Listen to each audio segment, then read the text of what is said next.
Good morning. Defending champions Mysuru warriors champions ಥರನೇ ಆಡಿರೋದು.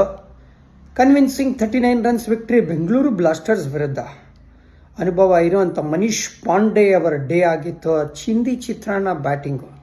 ನಂಗೆ ಖುಷಿಯಾಗಿದ್ದೇನು ಗೊತ್ತಾ, ಹೊಡೆದಿದ್ದಕ್ಕಿಂತ ಓಡ್ಬಿಟ್ಟೆ ಸೋಲಿಸ್ಬಿಟ್ರ ಬೆಂಗಳೂರು ಬ್ಲಾಸ್ಟರ್ಸ್ಗೆ ಅಂತ. ಮನೀಶ್ ಪಾಂಡೆ ಹಾಗೂ ಸುಮಿತ್ ಕುಮಾರ್ ಅವರ ನಡುವೆ ಅದ್ಭುತವಾದ ಒಂದು partnership. Sumit Kumar big hitting ಪ್ರಯತ್ನ ಪಟ್ಟರು, ಬಟ್ ತುಂಬ ಚೆನ್ನಾಗಿ ರನ್ನಿಂಗ್ ಬಿಟ್ವೀನ್ ದ ವಿಕೆಟ್ಸ್ ಮಾಡಿದ್ರು. ಮನೀಶ್ ಪಾಂಡೆ ಜೊತೆಗೆ ಅದಕ್ಕೋಸ್ಕರನೇ ಮೈಸೂರು ವಾರಿಯರ್ಸ್ಗೆ 180 ರನ್ ಮಾಡೋಕ್ಕಾಯ್ತು ಅಂತ ಹೇಳಬೇಕು. Manish Pandey half century super ಆಗಿತ್ತು ಅಂತ ಹೇಳಿದ್ರೆ, ಅಪ್ ಫ್ರಂಟ್ ಸ್ವಲ್ಪ ಇಂಪ್ರೆಸ್ ಮಾಡಿದ್ದು ಹರ್ಷಿಲ್ ಧರ್ಮಾನಿ ಅವರು. 38ಕ್ಕೆ ಔಟ್ ಆದರೂ ಕೂಡ ಸ್ಪಾರ್ಕ್ನ ತೋರಿಸಿದ್ರು. ಬೌಲಿಂಗ್ ಅಂತ ಬಂದಾಗ MG ನವೀನ್ ಅವರು ಬೆಂಗಳೂರು ಕಡೆಗೆ ಎಕನಾಮಿಕಲ್ ಆಗಿ ಬೌಲಿಂಗ್ ಮಾಡಿದ್ದು. Shubhang Hegde another impressive performance.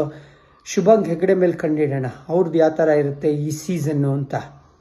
Batting ಅಂತ ಬಂದಾಗ ಅಗೇನ್ ನಮ್ಮ RCB ಬಾಯ್ ಮಾಯಾಂಕ್ ಅವರು ಬ್ಯಾಟಿಂದ ರನ್ ಬಂತೆ ವಿನ ಬೇರೆ ಎಲ್ಲ ಬ್ಯಾಟರ್ಗಳು ಕಷ್ಟಪಟ್ಟರು ಬೆಂಗಳೂರು ಪರವಾಗಿ. 66 ಬಂತು ಮಾಯಾಂಕ್ ಅವರಿಂದ. ಸೊ ಬೆಂಗಳೂರಿಗೆ ಫಸ್ಟ್ ಲಾಸ್ ಆದರೂ ಕೂಡ ಹೋಪ್ಸ್ ಅಂತೂ ಇದೆ.